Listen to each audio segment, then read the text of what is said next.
Itu halangan yang pertama, dicegat 4 ular.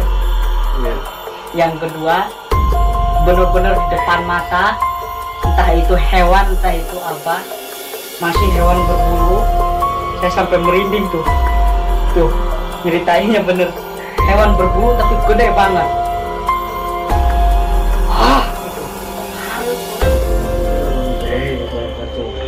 Selamat malam, kembali lagi bersama saya di Ciga Channel. Untuk video kali ini segmen terbaru ya, segmen kisah misteri. Dan untuk kali ini saya bersama Mas Didi Priyatna.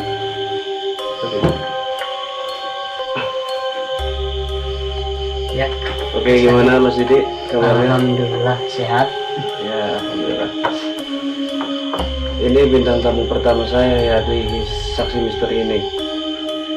Untuk Mas Didi mau cerita tentang apa Mas Didi? Untuk yang kemarin ya Mas Didi. Sini saya mau bercerita lanjutan tentang pengalaman misteri saya di Warung Gunung. Saya sebutkan lebih lengkapnya aja ya, alamatnya Ya. di daerah Rangkas Bitung. Nah, silakan apalagi. Oh ya, dulu. Oke. Jangan lupa mampir ke channelnya Mas Didi ya Mas Didi. Iya. Apa channelnya Mas Didi? Didi Priyatna. Oke. Ada IG nggak Mas Didi? IG nggak punya saya. Oh iya. Oke, kalau gitu kita lanjut, saksi misteri dimulai.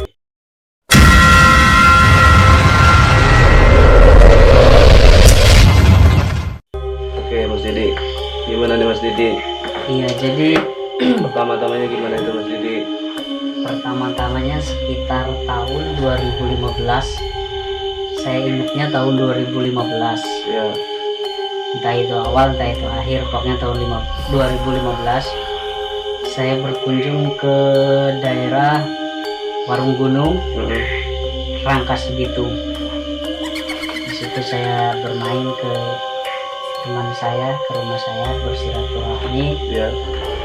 Karena sesama perantau kita saling main, Ya. saling silaturahmi. Dan di situ saya 3 hari 3 malam ya, 3 hari 3 malam pengalaman saya.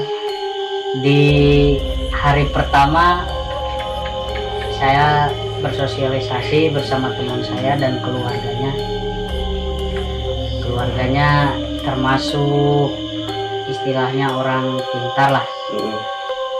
Temannya, bapaknya teman saya orang pintar dan mengajari juga perguruan silat ya di situ ya. Berarti tujuannya Mas Didi pertamanya ke situ mau pelatihan silat gitu ya? Kalau latihan silat sih enggak, cuman lihat-lihat doang, bersilaturahmi. Nah setelah itu saya sampai di situ tuh sekitar jam 1 Ya. jam 1 siang habis zuhur. Saya nyampe di pasar Warung Gunung. Ya. Situ saya dijemput ya sama kakaknya teman saya, dijemput sampai di situ di rumah. Nah hari pertama tuh saya diajak main lah, Ya. diajak main-main ke kampung. Nah di sini saya akan membagikan cerita terseram menurut saya di sore hari, seperti yang kemarin di segmen yang pertama. Di sore hari itu sekitar jam 4 lah, jam 4 jam 5 saya akan main ya. Ya. Main ke perkebunan daerah situ. Itu tuh banyak hal-hal misteri yang di luar nalar kalau menurut saya. Bisa digambarkan itu kira-kira gimana sosoknya gitu? Yang pertama, yang jelas sih itu sosoknya manusia. Oh, manusia. Itu kalau teman saya bilang kan di situ tuh masih kampung ya. Itu kan ada orang Baduy. Oh iya. Orang Baduy. Nah di situ tuh saya terkagum-kagum sama orang Baduy, karena saya mainnya tuh sekitar 4 kilo lah dari rumahnya dia ke kebun, dia bisa di kebun, bisa dibilang kebun, bisa dibilang hutan lah lebih tepatnya, ke hutan saya ngebolang itu. Saya rencananya kan mau ngambil buah apa itu tuh namanya tuh, buah yang di Kulon itu, kalau orang-orang perantau suka, kalau dia pulang suka bawa buat teman-temannya itu buah apa tuh, saya lupa namanya itu. Nah saya mau ke situ, tujuannya mau ngambil ya, mau ngambil buah itulah. Ya. Nah di situ tuh ada orang Baduy, itu ada orang Baduy naik tanpa pegangan. Tanpa pegangan gimana itu? Naik pohon tanpa memegang. Itu kejadian benar-benar nyata. Tapi kalau saya melihat umurnya ya, kalau saya melihat umurnya belum tua-tua banget lah, palingnya sekitar umur 30. Itu pun saya lihat dari kejauhan dan teman saya pun melihatnya. Namanya Nursan, cuman sekarang jauh aja dia di sono. Itu waktu siang hari? Waktu sore jam 5. Sore jam 5. Entah itu tujuannya itu orang Baduy mau ngapain. Bener-bener itu aneh bener. Bener-bener ya, mungkin namanya juga di masih berilmu lah ya. Orang naik tanpa pegangan. Gimana itu Mas Hadi? Saya terheran-heran. Ya gimana ya, kalau tanpa pegangan ya saya juga bingung sih ya. Dia tuh naik kayak gini aja gitu, saking gampangnya. Berarti ininya gimana ya? Ini kayak gini. Kayak jalan. Kayak jalan. Iya. Kayak jalan. Di situ, nah kan saya udah kayak gitu. Maneh malah mencek Sundanya. Maneh nelenaun di itu kayak jama pakai anak hidung, tinggali cek orang teh deulesan gitu kan. Lihat tuh. Iya, wah dia emang geus teu aneh begitu mah, eta mah orang Baduy cenah. Nuwi ya, dalam artian nuwi itu punya ilmu lah. Benar-benar di situ saya salut. Saya kan baru pertama main dijumpai yang kayak gitu tuh orang, tapi nggak tahu ya, pada intinya saya lihat itu orang, dan kata si Nursan itu orang Baduy. Nah itu pas saya pulang, kan pulang ya sekitar maghrib lah ya, habis ngambil buah, saya lupa itu buah apa namanya, mungkin nanti dicantumin di deskripsi buahnya. Setelah saya pulang itu saya dipegung, dicegat ular. Ular apa itu? Ya kurang tahu, ularnya gede sih, lumayan gede, setangan lah segini. 3 kali saya dicegat ular, habis ngelihat orang, kalau kata teman saya si Nursan itu orang Baduy. Itu saya heran lah, orang saya mah nggak pernah ngelihat orang manjat pohon kok tanpa pegangan. Dan itu pun saya melihat sekilas, tapi kata teman saya itu emang bukan, istilahnya bukan setan, bukan jin, itu orang Baduy katanya gitu kan. Nah setelah itu kan di hari pertama. Di hari pertama malam ya, di malam hari saya kan di situ bapaknya teman saya Nursan namanya, kan intinya mengajar pencak silat lah, kebudayaan khas Banten ya. Saya acungi jempol, bener-bener debusnya keren, pencak silatnya keren. Kalau saya boleh sebutkan, pencak silatnya namanya Perguruan Pencak Silat Cimande ya. Di situ saya lihat, bener-bener saya kagum, pemudanya juga bener-bener kagum, bener-bener pandai, hebat lah, pencak silatnya sangat hebat. Nah setelah itu kan selesai latihan kan kurang lebih jam 10 ya, karena jam 2 jam lah habis isya latihan. Jadi sebelum latihan kan wiridan dulu, di situ saya ikut wiridannya. Nah habis latihan di situ, habis saya lihat latihan, saya diajak ngebolang malam-malam. Jadi itu kan di hutan yang jaraknya 4 kilo. Kalau yang siang saya diajak ngebolang di sebelah sininya lah. Jadi 4 ya kurang lebih ya, beda 1 kilo sama hutan yang kemarin. Di malam-malam itu bener-bener itu misterinya ya, kejadiannya itu bener-bener ya di luar nalar juga.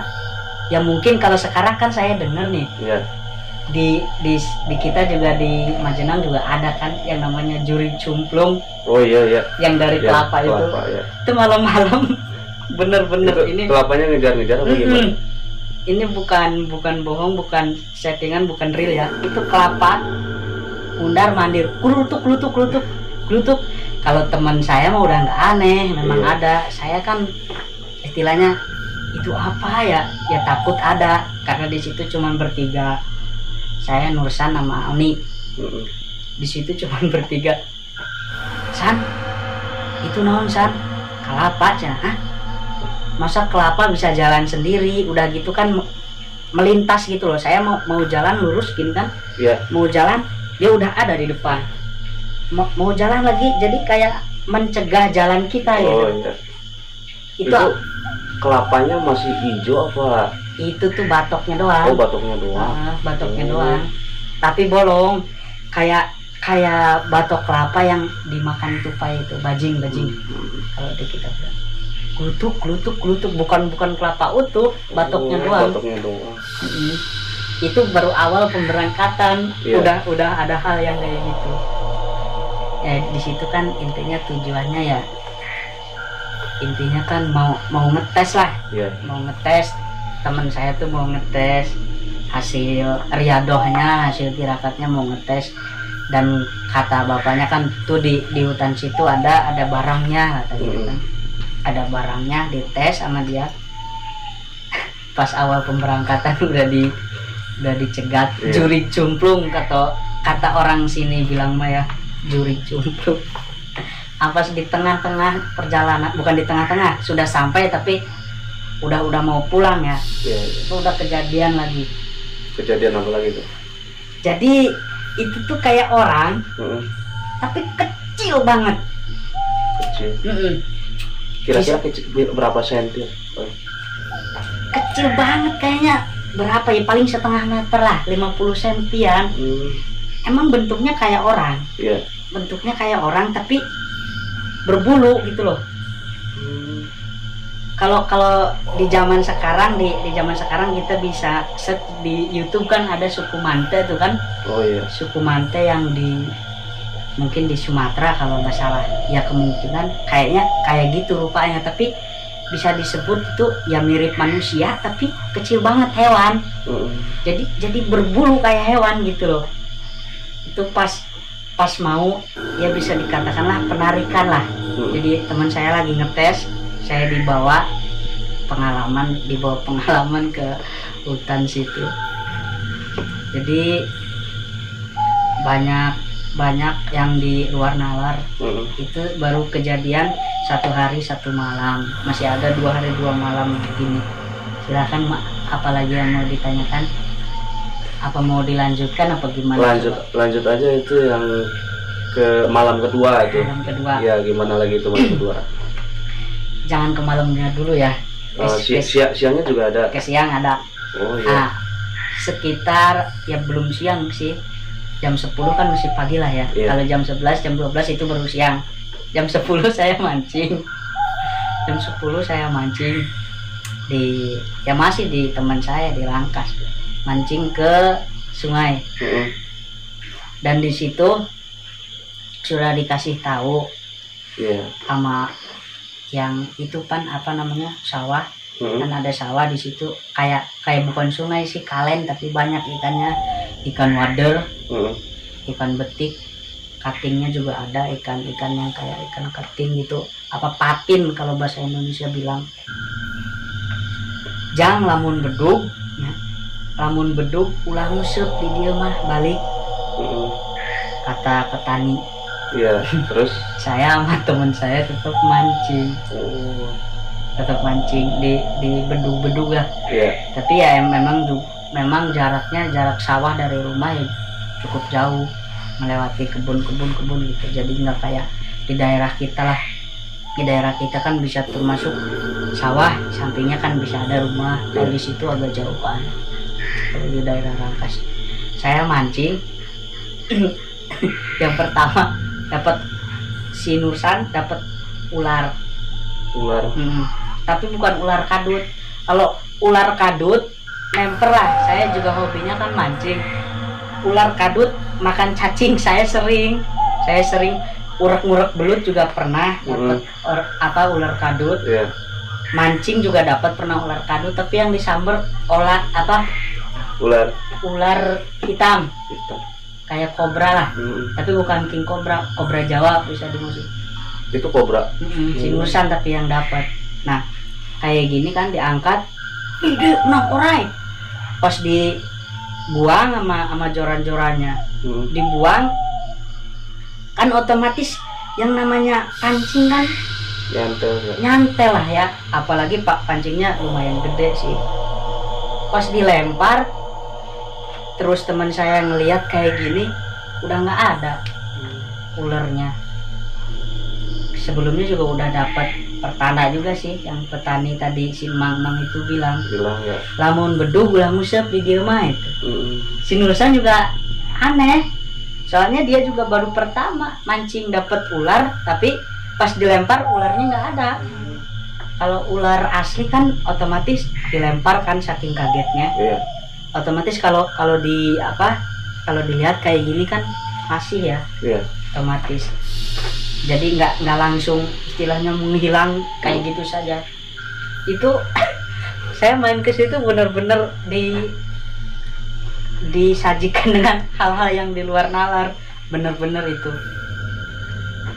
Jadi itu baru di malam di siang hari kedua ya. Iya, yang kedua. Mas Didi di sana 3 hari ya? 3 malam. Iya. Yang di malam kedua seperti biasa saya ikut lagi wiridan, ikut latihan, melihat juga gitu kan. Nah habis itu saya jalan-jalannya penelusurannya lah, ngebolangnya malam-malam sama bapaknya, sama bapak yang ngajarin silatnya. Nah udah gitu saya diajak, di situ lebih menyeramkan lagi. Pas berangkatnya juga lebih menyeramkan. Jadi godaannya selalu ada gitu. Apa entah mungkin ya, tapi dalam hati saya kan saya niatnya juga bersilaturahmi, baik-baik katanya, masa saya diganggu terus. Yang pertama kan di malam kedua ya. Di malam kedua yang pertama saya dilihatin kayak udah apa itu? Kuntilah, inces lah. Inces itu kuntilanak. Inces putih itu kelihatan. Ulah ruas jang ngomongna. Ulah ruas nah. Ulah sieun ngomongna. Kata Abah atuh da kakara abi mah cenah ningalin kitu mah cek adi teh. Yuk pada intinya jangan takut. Setelah datang kemarin kan di malam pertama si Nursan nggak bisa, jadi mau yang suruh bapaknya suruh ngetes di situ nggak bisa, barangnya nggak ketarik. Sekarang saya di malam kedua sama bapaknya. Jadi pada intinya 3 malam itu pengen membuktikan, bisa dikatakan penarikan benda lah ya, benda pusaka, tapi banyak banget halangan, banyak banget godaannya gitu. Di malam kedua pas mau penarikan bapaknya ya, pas Abah mau narik wiridan kan saya kan berempat. Waktu kemarin kan bertiga, sekarang berempat, karena berempat sama Abah bikin lingkaran. Pokoknya naon nu aya di dia ibarat aya nu ngaganggu, ulah jadi kasieun, ulah jadi hariwang, jangan menjadi rasa takut, jangan menjadi rasa cemas, kata Abah. Dibuletin sini itu yang namanya gereman, auman, jelas banget tapi nggak kelihatan. Sampai teman saya Nursan dan Oni itu sampai takut juga, tapi mungkin Abah sudah biasa, jadi hilang rasa takutnya. Di situ masih belum berhasil. Di malam kedua intinya narik itu masih belum berhasil, susah kata Abah. Coba isuk di malam katilu. Malam katilu kita lebih tepatnya malam Jumat, lebih tepatnya malam Jumat, tapi nggak tahu Jumat apalah, malam Jumat aja. Di malam ketiga disamperin lagi. Ini yang malam ketiga mungkin kalau menurut pengalaman pribadi saya paling serem. Saya berangkat lagi di malam ketiga sama Abah. mau ngambil itu barang. Saya berangkat jam 9, pulang berangkat jam 9, pulang jam 1. Jam 1. 9, 10, 11, 12, 13, 4 jam saya di hutan. Jaraknya dari rumah 4 kilo. Selama 4 jam itu pun belum keluar itu barang. Jadi totalnya 5 jam lah sampai bisa dinetralisir sama Abah. Di malam ketiga, malam terakhir saya berangkat sama Abah ke hutan itu lagi. Yang berangkatnya berempat, 4 orang yang nyegat 4 ular. 4 ular saya dicegat Mas Hadi. Terus gimana itu? Ularnya tuh di rokrak gitu apa sih? Ranting. Iya, ranting-ranting bambu digini-giniin, emangnya mau pergi. Gini tersusun rapi bosku. Tersusun rapi bener Mas. Ini nih. Saya kan berempat orang. Ini ular hitam yang nyegatnya ada 4. Dihadang di jalan ya. Dihadang di jalan. Astagfirullah. Abah aja sampai astagfirullahaladzim. Iya sih, maksudnya pertanda naon gitu ya, pertanda apa? Kok barang susah banget gitu untuk didapetin ya. Nah setelah itu lanjut ya, intinya mungkin dengan doa Abah ya, doain alhamdulillah bisa pergi. Baru belum sampai ke tujuan, itu halangan yang pertama dicegat 4 ular. Yang kedua benar-benar di depan mata, entah itu hewan entah itu apa, masih hewan berbulu. Saya sampai merinding tuh ceritainnya bener, hewan berbulu tapi gede banget. Gitu hareupeun tong boroning saya gitu ya, urang tong boroning urang gitu. Abah ge sampai ngejar gede eta Mas Hadi. Ya mungkin itu jin lah, mungkin ya jin mungkin, karena itu bisa bukan manusia sih, itu jin, bener-bener jin. Kuda itu mungkin kalau sekarang digambarkan mungkin genderuwo. Saya, Oni, Nursan bertiga kabur. Abah nggak tahu kemana, pencar di malam ketiga. Setengah jam baru ketemu Abah. Soalnya Oni juga jadi kaburnya tuh sendiri-sendiri. Si Oni sendiri, kalau saya masih Nursan, si Oni itu sendiri, Abah sendiri, saking itunya.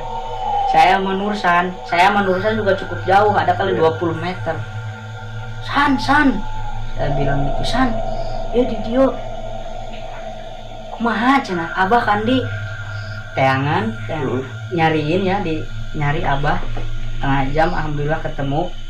Sampai halangan yang kedua udah terlewati kan, halangan yang kedua udah itu. Kalau saya merinding bener Mas, yakin kalau melihat secara benar-benar gitu, tapi cuman sekilas doang, benar-benar berbulu ya, hitam gede berbulu lah. Itu halangan yang kedua. Singkat cerita langsung sampai di malam ketiga ke tujuan, ke penarikan itu. Di situ wirid banyak ya. Dan di sini saya menginformasikan lagi, sebenarnya Abah itu ngajakin narik itu kan bendanya kan bukan buat diri saya pribadi, bukan buat anaknya juga si Nursan, bukan buat keponakannya si Oni juga bukan. Jadi itu istilahnya ngebolang, ntar hasilnya ya buat keperluan itulah, istilahnya koleksi aja gitu. Koleksi di padepokannya Abah. Biasanya Abah juga sih sering ngebolang juga, hasilnya juga hasil benda manifestasi, hasil penarikan juga ada di situ di tempat Abah di Rangkas. Tapi berarti kayaknya itu yang halangan-halangan itu mungkin menurut saya ya paling itu yang penjaga barang itu kali ya. Mungkin karena mau diambil, ditarik. Yang namanya penarikan kan istilahnya ditarik paksa, mungkin nggak terima mungkin ya. Iya, ibarat kita punya barang apa yang tapi mau diambil sama orang kan, kita juga nggak terima pasti. Iya, karena kan yang namanya jin juga kehidupannya kan nggak jauh dari kehidupan manusia. Nah, di situ wirid di jam 11, mulai wirid jam 11 karena berangkat jam 9, datang karena banyak halangan. Jam 11 baru sampai, baru ketemu abah lagi. Abah ngomong kumaha tadi, abah ge sieun cenah ngomong gitu kan, abah ge kara dicegap kuno kitu mah. Hidung gede teh langsung bener-bener berarti si abah gerawaseun abah ge kucar kacir. Jadi abi ge sakapeung mah ya naon, dalam hati kecil saya juga tertawa aslinya. Maksudnya orang pengajar pencak silat, orang istilahnya berilmu juga takut, apalagi saya sama teman saya yang 3 gitu kan. Saya juga dalam hati ketawa, gening abah ge sieun gitu. Padahal abah ilmuwan gitu. Nah, di situ singkat cerita jam 11 wirid sampai jam 12. Dan dari jam 11 itu seperti biasa buat lingkaran lagi. Tapi kalau yang kemarin kalau yang pertama yang terdengar auman, kalau sekarang angin godaannya kenceng banget angin. Tapi yang dirasakan tuh anginnya yang di lingkaran, yang abah bikin lingkaran itu yang dirasakan. Pohon, saya melihat pepohonan tuh nggak ada yang bergoyang. Maksudnya goyang sih goyang, tapi kan goyang angin biasa aja ya. Tapi saya kan ya namanya ada angin ya, saya juga takut. Otomatis kan mata kebuka. Kan abah pakai baju kalong ya. Pakai baju kalong hitam lah biasa kalau pendekar kayak gitu. Orang baju aja sampai sampai fes gitu kan. Itu dari jam 11 sampai jam 12. Dari jam 12 mulai ada anginnya. Singkat cerita lagi sudah masuk jam 1 lah. Sudah masuk jam 1, ada halangan yang ketiga. Halangannya lagi itu dikeplak itu. Saya sampai merinding lagi ini. Saya kalau nyeritain itu tuh benar-benar, padahal bendanya mah nggak seberapa ya, masa dia itu bendanya cuman mustika. Katanya sih, kata abah, kalau zaman sekarang ya mungkin merah delima, tapi nggak tahu merah delima asli, nggak tahu apa. Yang pada intinya itu kan penarikan kayak merah kecil banget, tapi sama cupunya itu apa sih ya, cupunya itu apa modelnya ini yang kayak buli-buli. Kayak buli-buli. Jadi nih persis kayak gini nih mas, untuk para penonton nih persis kayak gini, yang ditarik sama abah persis kayak gini, tapi di sini tuh ada tutupnya, tapi di dalamnya ada merah, mustika merah itu yang ditarik sama abah ya, buat koleksi, buat keperluan mungkin juga gitu, buat pengalaman ngebolang juga. Nah setelah itu kan belum bisa ditarik. Itu saya tadi melihat ngasih tahu barangnya doang, belum bisa ditarik. Saya ditepakin, saya Nursan sama Onde tepak plak 1 kali, Nursan plak 1 kali. Nah saya bilang gini, San naon maneh merinding, maneh nepak wing teu itunya. Kamu mukul saya enggak, saya juga ada yang mukul. Si Nursan ngasih tahu ke si Oni, naon sih menepak orang tadi saat teuing. Posisi kan abah paling depan, jadi kayak ngebentuk segitiga ya. Saya di sini, si Nursan sama Oni, abah di depan. Tapi abah katanya nggak ada yang nepuk katanya. Habis itu singkat cerita lagi udah jam 1 jam 1, karena walaupun kata abah harus khusyuk katanya, harus dikir biar barang ini kena itu kan. Tapi saya ya nggak pikirnya nggak terlalu khusyuk, karena bener-bener takut saya di situ.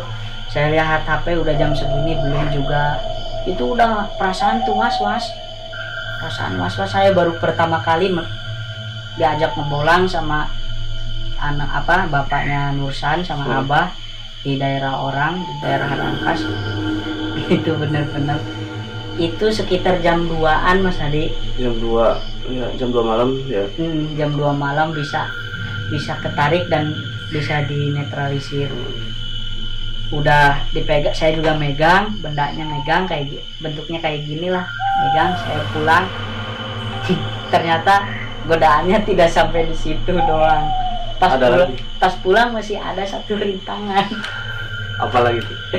Itu yang hadang saya itu kayak semacam garangan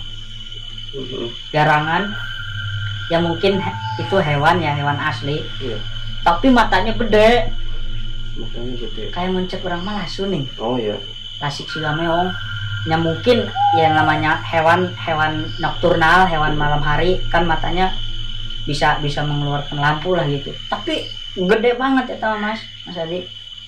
Gede pisan matana, cahayanya burung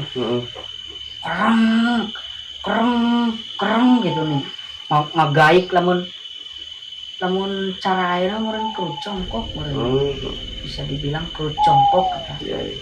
Garung geus ulah sieun cek Abah teh. Langsung Abah teh heula lah cek eta nya. Abah teh heula langsung teuing dikumahakeun eta ku Abah geus eueuh. Jadi geus eueuh alhamdulillah halanganna rintanganna ngan sakali eta. Rintanganna ngan sakali. Berarti kalau sudah di rumah udah nggak ada halangan apa lagi? Nggak ada apa-apa lagi. Alhamdulillah. Dan di sana saya kan itu kan malam Jumat, saya pulang itu Sabtu. Jadi 3 hari 3 malam ngebolang. Jadi Jumatnya tuh Jumat saya full istirahat di rumah, ngobrol-ngobrol sama Abah. Sabtunya saya baru pulang. Jadi kan gawe konveksi ngajahit Sabtunan yang gajian lah, karena gajian kamari kan dari cokot. Saya pamitan sama Abah pamit minta doana, mudah-mudahan pada malam habis lancar, kerjaan saya lancar, saya di perantauan juga sehat, nggak ada halangan. Ya mungkin pengalaman terseram saya ketika itu yang tinggi besar berbulu tiba-tiba ada, itu yang tiba-tiba ada di depan mata Abah aja sampai lari birit istilahnya. Ya mungkin pengalamannya cukup itu doang Mas Adi. Cukup itu ya. Oke, terima kasih Mas Didi ya. Iya. Ayo Mas Adi ya. Terima kasih. Mohon maaf ya kalau ada salah-salah kata. Untuk yang di daerah sana juga yang gimana ya? Mohon maaf untuk yang namanya dicantumin. Untuk Abah juga saya mohon maaf, saya sharing berbagi pengalaman di daerah Warung Gunung, Rangkas Bitung. Saya mohon maaf bila ada salah-salah kata ataupun salah-salah lisan saya sharing ke teman saya berbagi misteri tentang pengalaman di daerah Bapak, di kampung Abah. Saya meminta maaf. Oke, Bah. Oke, Mas Hadi ya. Oke, ya. Cukup sampai di sini. Assalamualaikum. Waalaikumsalam warahmatullahi wabarakatuh. Ya, terima kasih Mas Didi. Iya. Oke. Gimana itu? Kisah yang sangat seram sekali ya dari Mas Didi. Oke, terima kasih untuk kali ini ya. Jangan lupa tonton video-video selanjutnya kisah-kisah misteri. Oke, assalamualaikum warahmatullahi wabarakatuh.